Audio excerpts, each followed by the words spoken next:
It's such a joy to greet you this morning like this.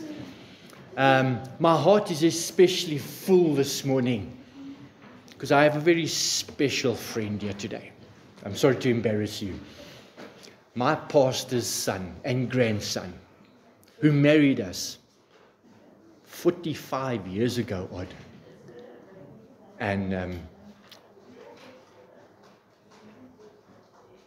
I'm delighted to see you.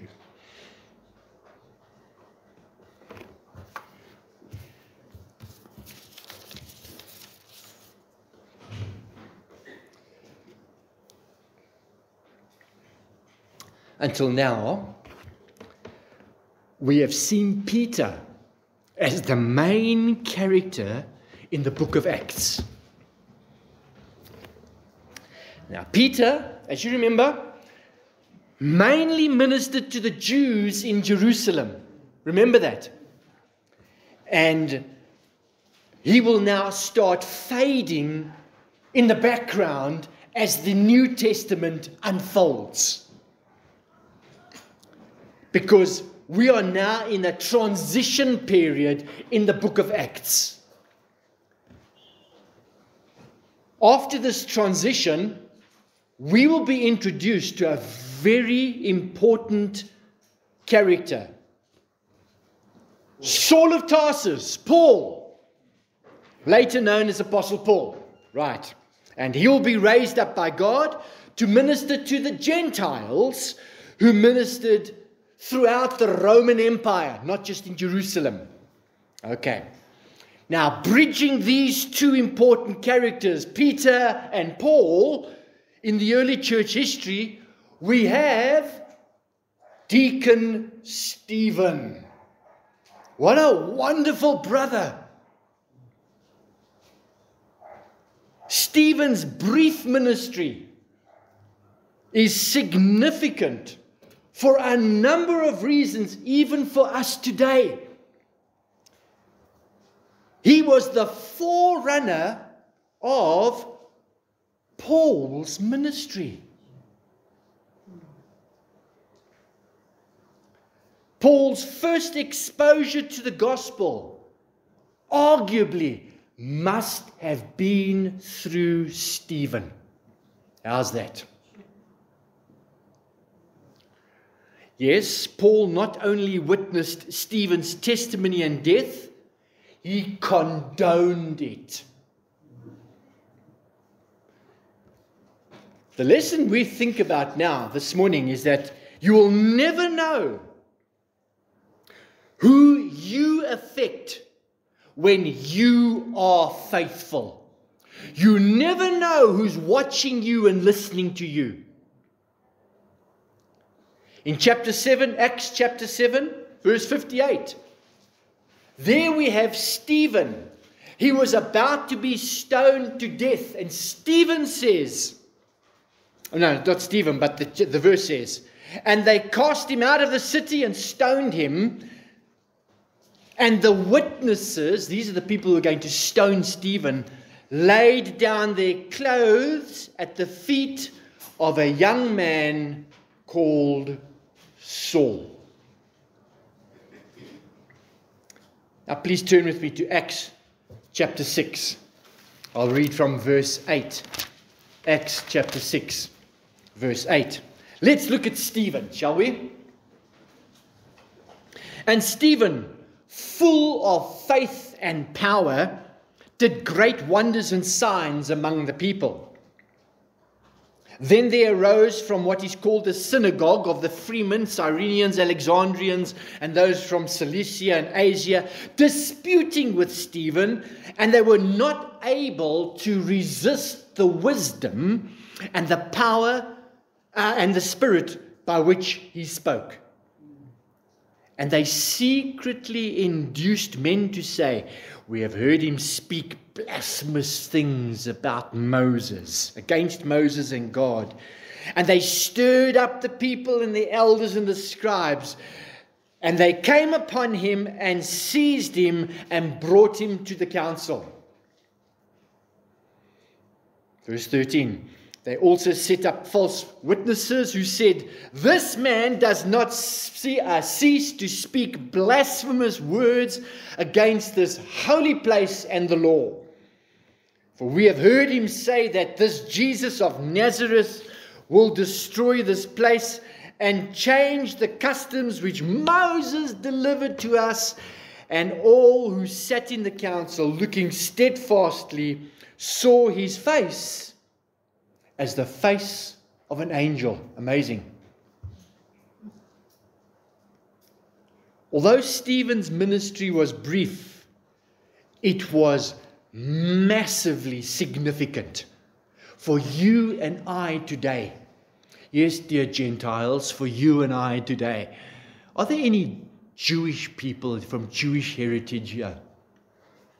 How's that? Interesting, eh?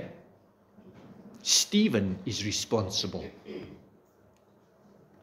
Immediately, I'm encouraged because we think to have a far-reaching impact, we must be around a number of years. We must have a popular YouTube channel. You must write many books, organize big protests, get loud,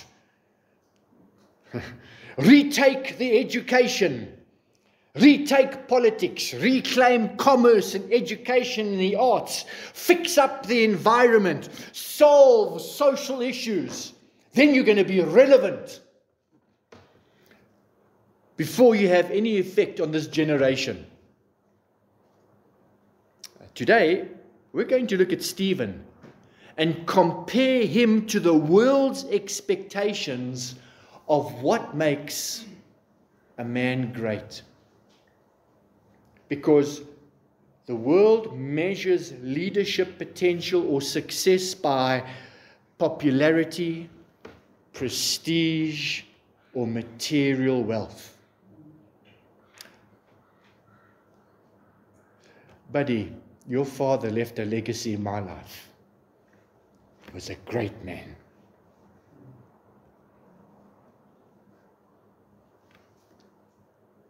All this fails to understand true biblical greatness.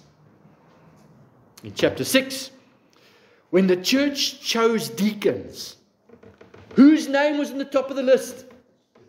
Stephen. This tells me that the church loved him dearly and esteemed his godly ministry and calling. Being full of the Holy Spirit tells us about Stephen's spiritual nobility. Let's think about that for a moment.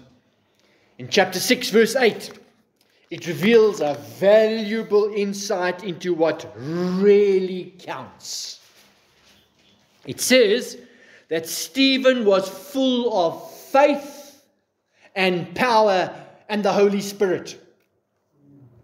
To be full speaks of being totally controlled by faith in Christ's faithfulness. Now, what does that mean? It sounds very theological, you know.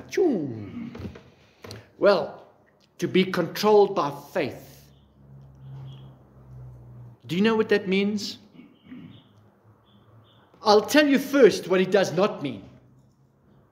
Stephen did not have faith in faith.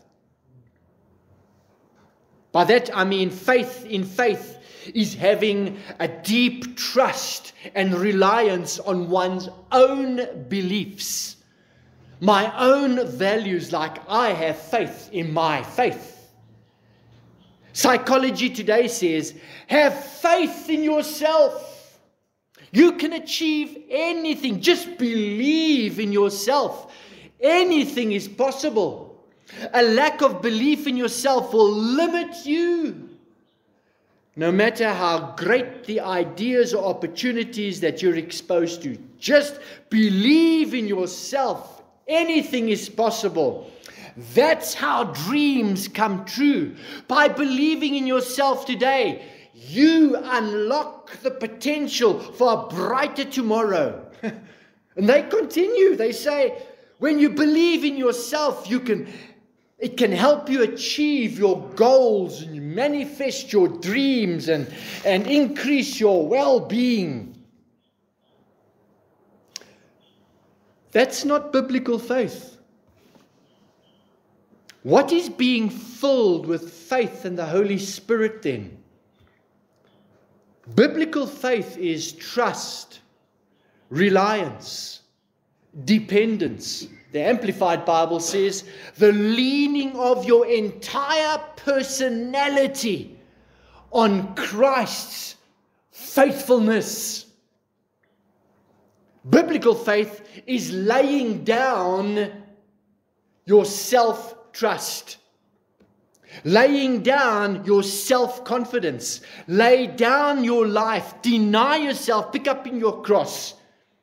And this is what Jesus said in Matthew 16:24. He said to his disciples, if anyone desires to be my disciple,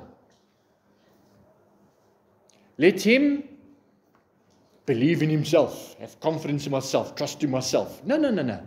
He said the opposite. He says, deny himself, disregard, lose sight of, and forget himself and his own interests. Ooh, ouch. Take up his cross and follow me. Cleave steadfastly to me. Conform wholly to my example in living, and if need be, in dying also. I wonder if Stephen heard those words. The Bible's silent about that, so we don't know. For whoever is bent on saving his temporal life, his comfort and security here, shall lose it. And whoever loses his life, his comfort and his security here, for my sake, shall find life everlasting. To deny self is not the same as self-denial. Now, I'm not playing with words. They are two different concepts altogether, and I really hope I've got your attention on this. Being filled with faith means to yield to Christ's control so completely that self has no rights whatsoever. I have been purchased. I no longer belong to myself.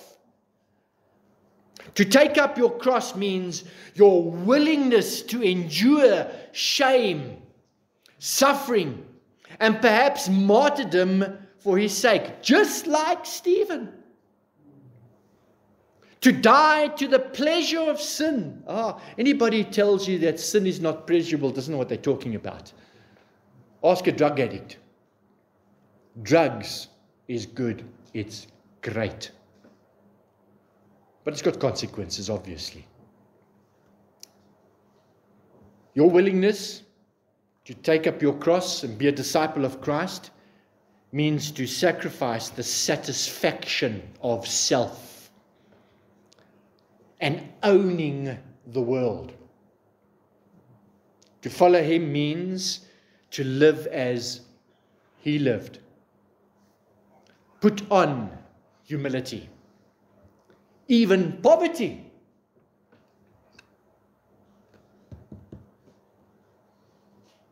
How many of us have been called to do that? It's quite a calling. Put on compassion, love, grace, and every other kind of godly virtue. We will see from Stephen's sermon later tonight that his faith was in Christ alone, not in faith. This is where many go wrong. You try to hold on to your faith. You're pumping yourself full of your faith, your ability, your strength. Just think positive thoughts. That is a house built on sandy land. And as soon as the going gets tough, the foundations of your faith, guaranteed, will let you down. You will not feel very victorious or secure. The fruit of having faith in faith is that you will easily feel anxious. You will easily fear everything. The future, you'll be agitated. You'll be a rudderless boat in a storm. And there'll be no assurance in your life except assurance in yourself. You're trusting in your feelings and not in Christ. To be Christ's disciple is the opposite of all that I've just described. This is such an important point. A lot of Christians say they believe in the sovereignty of God. I believe in the Bible. Well, the demons believe too. But they don't put their faith in Christ. They put their faith in their feelings. And when the rubber meets the road, when life is challenging, we rush off to the chemist to get some calming medication. Pills, antidepressants, perhaps even alcohol. To dull our senses, to help us cope, take the edge off. What you've just done is that you've told the Lord, I do not trust you, that you have got everything under control. I think I must just take some of this. I've got this, Lord. I've got this. You're unable to calm me. And I really cannot trust you. I would rather trust what I can see and touch and hear and feel. Yeah, I trust you with my eternity, but I can't trust you with the now. I can't trust you with my everyday life. We do not learn that kind of faith from Stephen. He was full of the Holy Spirit. This does not mean that he got more of the Holy Spirit than others. Like a glass of water. I illustrate it this way. There's a house, Audrey. Die voorkamer, die stoep, die kombuis, baie belangrik. Bedroom, bathroom. I come to visit you, and I come there to your voorhuis. How much of me is in your house? All of me.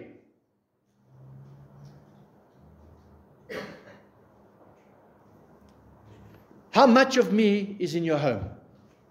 Just me in your voorhuis. But you allow me to come to the kombuis, into the sitting room, into the bathroom, and so on. You open the doors, and I'm able to go into all those rooms. How much of me is in that house? The same amount as I was in the voorhuis. Not so. But something's changed in that picture. How much of your house do I occupy? Ah, that's different. You're not getting more of Brian. Brian's getting more of you.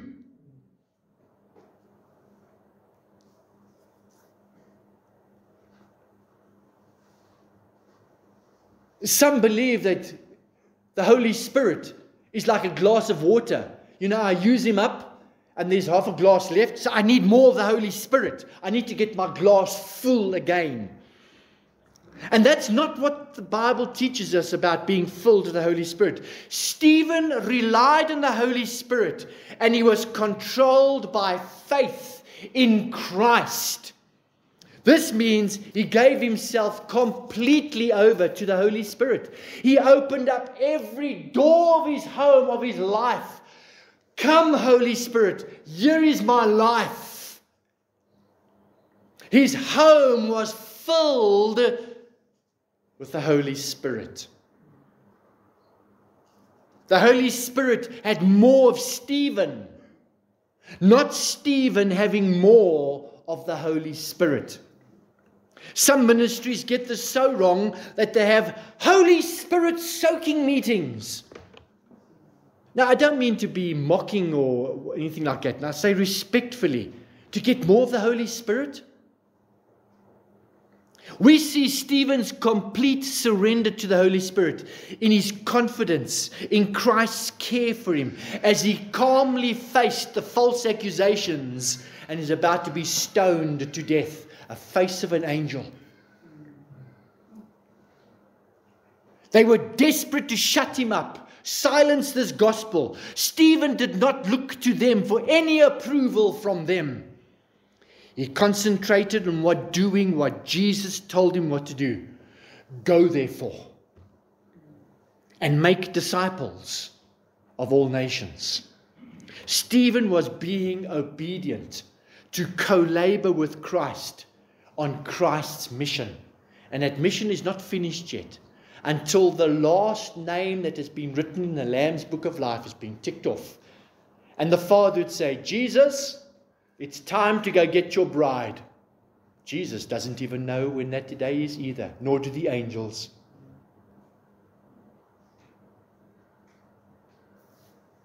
To be filled with the Holy Spirit is to trust Him that He will be with us even until the end of the age. To trust Him is our obedience. Perhaps you've deviated from the plumb line of trusting Christ. Perhaps you have substitutes in your life. The tragedy in the Christian community is that some have traded their intimate relationship and faith in Christ for substitutes. For example, like duty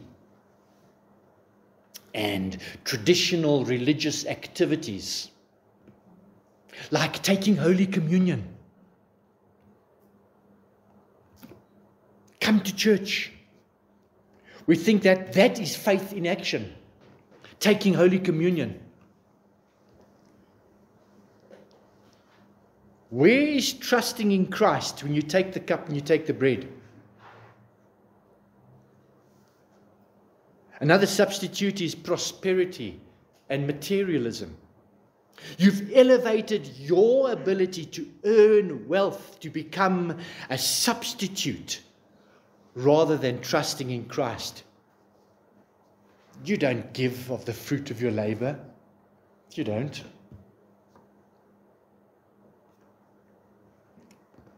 Short arms and deep pockets. All that worldliness makes you forget the Lord and you trust in yourself. I asked someone the other day, how are you? And he said, I am blessed. My business is growing fantastically. Profits are up. I'm just blessed. God is good. Well, maybe think. He spends very little time with his wife and his family. The children do not know who their father is, really. He does not attend prayer meetings or Bible hour. In fact, he does not care about the church's budget or the church's activities, what's going on. He may come to service and may take communion, or he may come to service when he's on duty. I call him a Christian CEO. Christmas and Easter only. He does not have any time for anyone in the church. No visitation because he's busy being blessed. The danger of prosperity or success is like any other substitute. It is that you can cause you to forget God.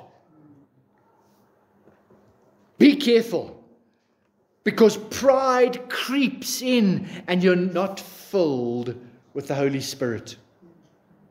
You're filled with pride. And you leave the Holy Spirit maybe in the driveway. Instead, you are filled with your own ingenuity.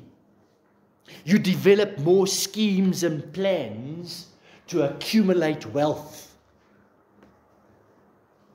When things don't go your way, you worry and you fret, you have panic attacks because you trust in substitutes, worldliness to help you. Beloved friend, God chastises and disciplines those whom He loves, His children, you and I.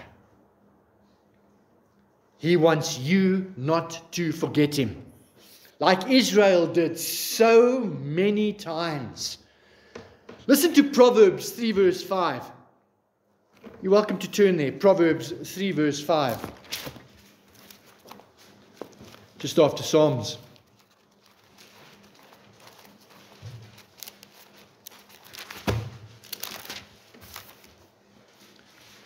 Trust in the Lord with all your heart, and lean not on your own understanding. In all your ways acknowledge Him, and He shall direct your paths. Do not be wise in your own eyes. Fear the Lord and depart from evil. It will be health to your flesh and strength to your bones. Honor the Lord with your possessions and the first fruits of your increase. Well, that's the verse that our children have got this morning. Trust in the Lord with all your heart, and lean not on your own understanding. In all your ways submit to Him, and He'll make your paths straight, from Proverbs. That's a verse for our children to learn. Just like Stephen, we must trust Him not only for our salvation of our souls, but also for the direction and the outcome of circumstances and our plans. As disciples, we must put on trusting Christ, and this must be a commitment without reservation. Next, we must also put on a healthy distrust of self. Admit that you do not know what is best. Who knows the heart of man? You and I do not know our hearts, but God sees our hearts and knows us. Friends, you are not capable of pleasing God when you guide yourself. Jeremiah said in Jeremiah 10 verse 23, O Lord, I know the way of man is not in himself. It is not in man who walks to direct his own steps. You and I do not instinctively want to follow God. We need to open every door of our home to the Holy Spirit, to be filled with the Holy Spirit, that even in our most private thoughts in our bedroom, even the most private chat rooms, the most private web pages that you visit, social media that you go into, is surrendered to the Holy Spirit that is there with you as you are doing that. Think about Isaiah 30 verse 1. Woe to the rebellious children, says the Lord. Because, you know, it's a dangerous and anah thing to fall in the hands of an angry God. It's a warning. It's a fatherly pastoral warning to both me and for you. Woe to the rebellious children, says the Lord, who take counsel, but not of me, and who devise plans, but not of my spirit, that they may add sin to sin, who walk to go down to Egypt, and have not asked my advice, to strengthen themselves in the strength of Pharaoh, and to trust in the shadow of Egypt. Nothing is worthy of our trust but Christ. If you sense any guilt as I speak to you this morning, beloved friends, that is the work of the Holy Spirit. His precious ministry is to convict, to cut to our hearts, to instruct, to rebuke, and to correct you. Just like that crowd there that was stoning Stephen, what he said incensed them. And tonight we will see more accurately what he said to them. Our response is to confess, turn from our ways of distrusting Christ, change our thinking, change the way we live. Brethren, change. Put your trust in Christ. Commit to an intimate relationship with Christ. Have faith in Him like Stephen. Be filled with the Holy Spirit. Change. Stephen trusted in the Lord so much, he paid the price. Will you? Are you afraid of committing to Jesus? If you say you can't do that because you're confused, you must admit, if you're confused, that you do not believe and trust in Christ Jesus.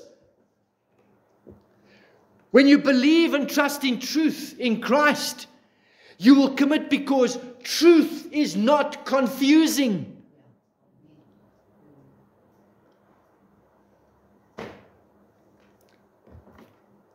You will be a ship, steady and secure despite the storm. You will not be confused, but you will be assured. Because He is truth. This is the challenge for those who used to be involved in Christian ministry. Yeah. You no longer believe the truth. You are confused and you do not trust in Christ anymore. You've adopted alternatives and substitutes.